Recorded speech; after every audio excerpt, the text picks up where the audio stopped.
Hello friends, in today's video I want to share with you different materials that are available to create potting mixes for house plants. Mostly I'm going to be talking about my Sansevieria today, my snake plants, and the different DIY potting mix options that are available, and I'll just go through one by one what are the things that one can use to create your own potting mix at home. So the first one is cinder. This is basically crushed rock. Now where there are volcanoes and there is volcanic rock available, volcanic rock is used to prepare cinder. Now in India I don't have an idea whether it is indeed volcanic rock. Basically it is mountain rock that has been crushed, so it is very porous and provides excellent drainage, and a lot of gardeners, hobbyists use cinder based media only for their cacti and euphorbias and agave, etc. Now the next one here is vermiculite. Now this is the standard filler that is used in potting mixes for all gardening purposes, vegetables, flowers, etc. And in the house plant category you would want to use vermiculite when the plant likes moisture. For example, this guy here, they like their potting mix to be slightly moist and not completely dry and well draining like the snake plants that you see here. So you would want to use vermiculite. This is also extracted from the surface of the earth. It is spongy and it retains some moisture and also provides some drainage, so it is excellent for the vegetable garden. Here in these two bowls I have pumice or pumice, whatever you want to call it. This is the finer one, and this is used inside the potting mix also, and also as a top layer or a top dressing, especially for smaller cacti. And this one is the bigger pumice.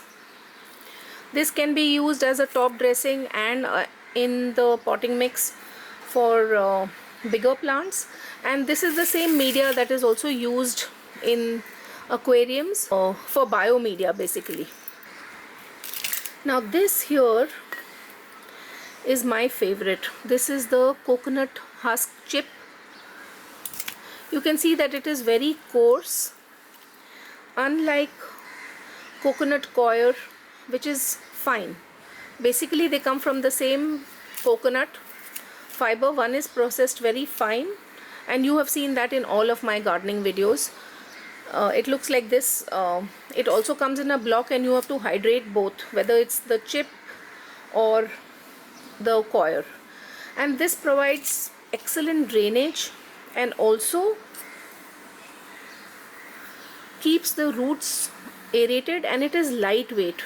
So depending on the situation, depending on where I'm going to keep my plant, I decide between cinder and the cocoa husk chips. This is a bat. I don't know whether it's pink or blue. We need to wait and see after it matures a little more, but you can see how it's formed a nice root system here. And one can check by removing the snake plant to see if everything is fine or if there is root rot.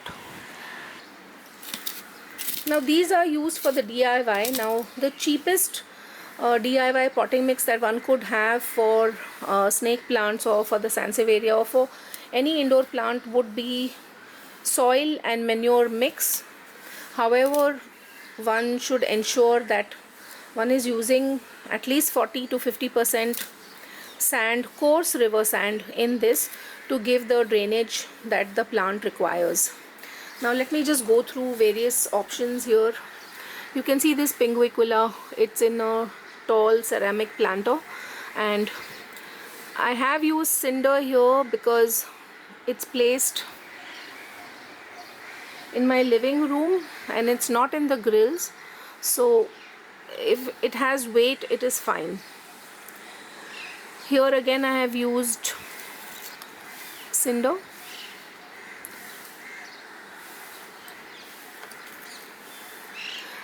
This is mini Bonsai, and because I wanted to keep these small plants in shape, I have used cinder here.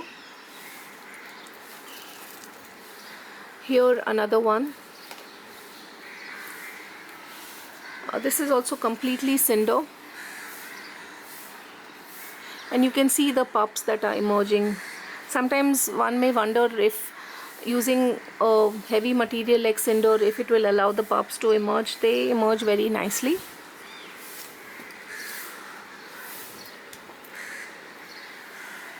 Here I've used the coconut husk chip potting mix. Coconut husk, cinder. Now this is the Sansevieria francesi. Now this plant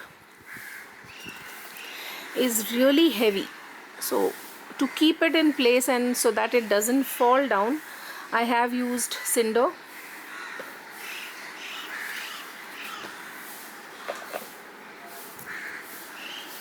And here is a pot of Gabriella.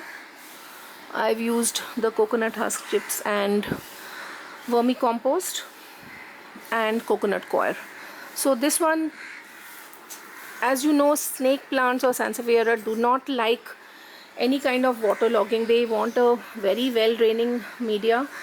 So one has to decide the watering based on how much light or indirect bright light the plant is getting and what is the media. So when I get a plant that has come shipped bare root, initially I will water the media very well. Here I have a lot of different plants. Some are in cinder and some are in the cocoa chip based potting mix. But the ones in the hanging basket, because I want the basket to be very light, here I have not used cinder at all. So that makes the pot really light.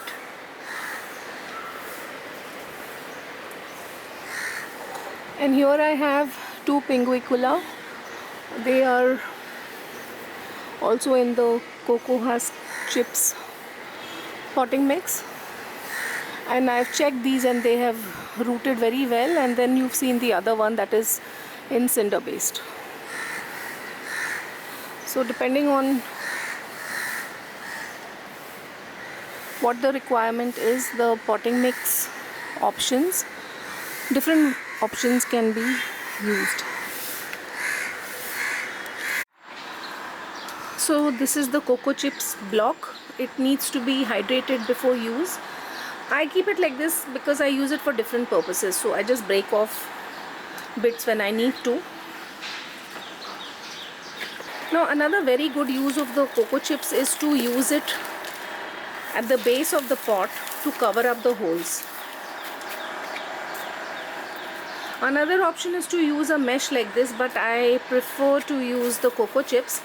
Now once the drainage holes have been covered by this, for this type of potting mix, what one can do is equal parts of everything. So this is the cocoa chips.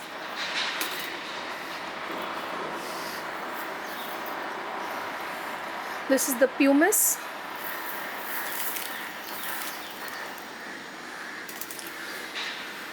And let's assume this is vermicompost. So this would also go in this. And you would just mix it up.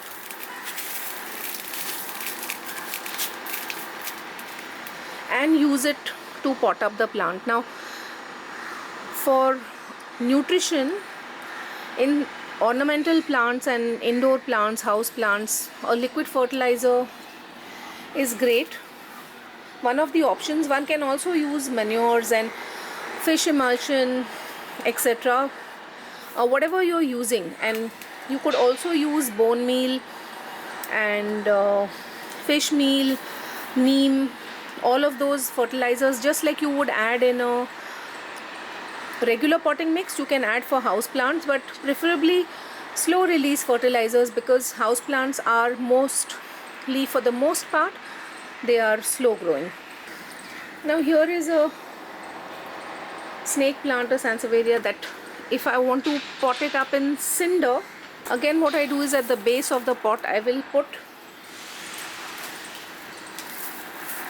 the cocoa chips,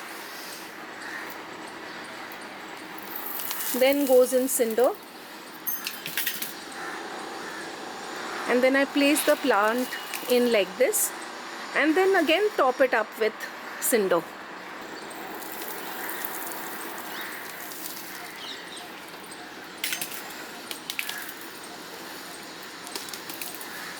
Like so.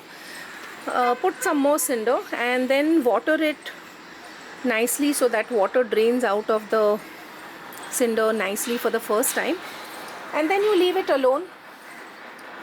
And as the cinder starts to feel dry, maybe after a week or so, one can add a small quantity of water on a regular basis till you see that the plant has perked up. Snake plants do not like water logging at all, and there are high chances of root rot if you are over watering. But in the initial stage, one needs to keep the media slightly moist so that the new root system can get started.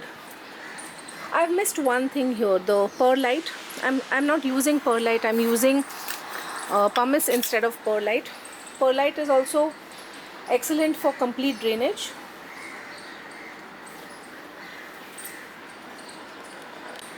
So I hope that you found this video helpful. There will be more videos in this series covering the snake plants or the Sansevieria. There will be tour videos as well, so do keep a lookout for those, and the information on where to buy will be in the description box of the video. Thank you so much for watching.